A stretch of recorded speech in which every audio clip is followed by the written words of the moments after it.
गांव के बाहर एक पुराना उपेक्षित बगीचा था। कोई नहीं जानता था कि आखिरी बार वहां कब किसी ने कदम रखा था। लोग कहते थे कि वहां जाने वाले कभी लौटकर नहीं आते थे। बगीचा चारों तरफ से घने पेड़ों से घिरा था और उसके भीतर के रहस्यमय माहौल ने गांव के लोगों में दहशत फैला रखी थी। एक ठंडी और धुंधली रात थी जब आकाश ने अपने दोस्तों को एक चुनौती दी।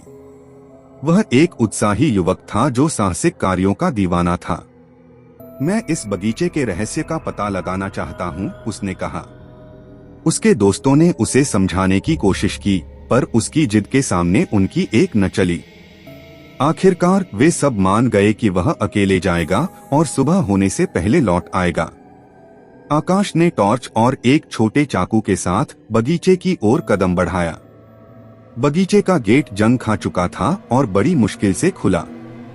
अंदर घुसते ही उसे एक अजीब सी ठंडक महसूस हुई। पेड़ों के बीच से आती हवाएं जैसे किसी की फुसफुसाहट को उसके कानों में डाल रही थीं। वह धीरे धीरे आगे बढ़ता गया। बगीचे का माहौल बेहद भयानक था। हर कदम पर उसे ऐसा लगता जैसे कोई उसे देख रहा हो। अचानक उसकी टॉर्च की रोशनी में एक पुरानी टूटी हुई बेंच और उसके पास पड़ा एक गुड़िया दिखाई दी। गुड़िया के चेहरे पर एक डरावनी मुस्कान थी और उसकी आंखें आकाश की तरफ घूर रही थीं। आकाश ने उस गुड़िया को उठाने की कोशिश की, लेकिन जैसे ही उसने उसे छुआ, उसे एक ठंडी लहर अपने शरीर में दौड़ती महसूस हुई। उसने तुरंत हाथ खींच लिया और आगे बढ़ने का निश्चय किया। जैसे जैसे वह गहराई में जाता गया, वैसे वैसे उसे अजीब अजीब आवाजें सुनाई देने लगीं। कहीं दूर एक महिला की चीख, किसी के कदमों की आवाज और रह रह कर आती एक भयावह हंसी। थोड़ी दूर पर उसे एक पुराना कुआं दिखाई दिया। कुएं के पास एक टूटी हुई रस्सी और बाल्टी पड़ी थी। आकाश ने कुएं के अंदर झांका, लेकिन उसकी टॉर्च की रोशनी कुएं की गहराई में खो गई।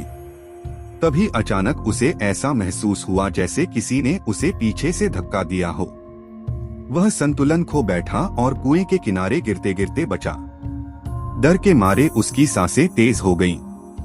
उसने तुरंत उठकर वहां से भागने का निर्णय लिया। जैसे ही वह पीछे मुड़ा, उसने देखा कि बगीचे के सारे पेड़ धीरे धीरे उसकी तरफ बढ़ रहे थे। उसे लगा जैसे पेड़ जीवित हो गए हैं और उसे पकड़ना चाहते हैं। वह जितनी तेज दौड़ सकता था उतनी तेज दौड़ा। उसकी टॉर्च की बैटरी खत्म होने लगी थी और अंधेरा बढ़ता जा रहा था। आकाश को अब गेट दिखाई देने लगा था। वह तेजी से उस ओर भागा, लेकिन गेट तक पहुंचते ही उसने देखा कि गेट अपने आप बंद हो चुका था। उसने गेट को खोलने की कोशिश की, लेकिन वह हिल भी नहीं रहा था। तभी उसने गेट के पास एक परछाई देखी। वह परछाई धीरे धीरे उसके करीब आने लगी। परछाई के करीब आते ही उसने देखा कि वह एक बूढ़ी औरत थी, जिसकी आंखें चमक रही थीं और चेहरा बेहद डरावना था। तुम यहाँ क्यों आए हो? बूढ़ी औरत ने भयानक आवाज में पूछा। आकाश का गला सूख गया और वह कुछ बोल नहीं पाया। औरत ने अपनी हड्डियों जैसे हाथ उसके कंधे पर रखे और बोली, यह बगीचा तुम्हारा अंत है। आकाश ने अपनी पूरी ताकत से गेट को धक्का दिया और अचानक गेट खुल गया। वह बाहर निकलने में कामयाब रहा और पीछे मुड़कर देखा तो बगीचा फिर से शांत था, जैसे कुछ हुआ ही न हो। वह दौड़ता हुआ गांव वापस आया और अपने दोस्तों को पूरी कहानी सुनाई। गांव के बुजुर्गों ने उसे बताया कि वह बगीचा शापित है और वहां जाने वाले कभी भी सुरक्षित नहीं लौटते। आकाश की कहानी सुनकर गांव के लोगों ने फैसला किया कि वे उस बगीचे के करीब भी नहीं जाएंगे। आकाश ने भी उस रात के बाद कभी उस बगीचे की ओर रुख नहीं किया।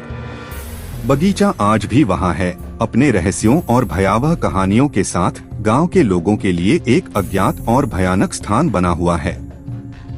कोई नहीं जानता कि वहां वास्तव में क्या छिपा है, लेकिन जो भी उस बगीचे के बारे में सुनता है, उसकी रूह कांप उठती है।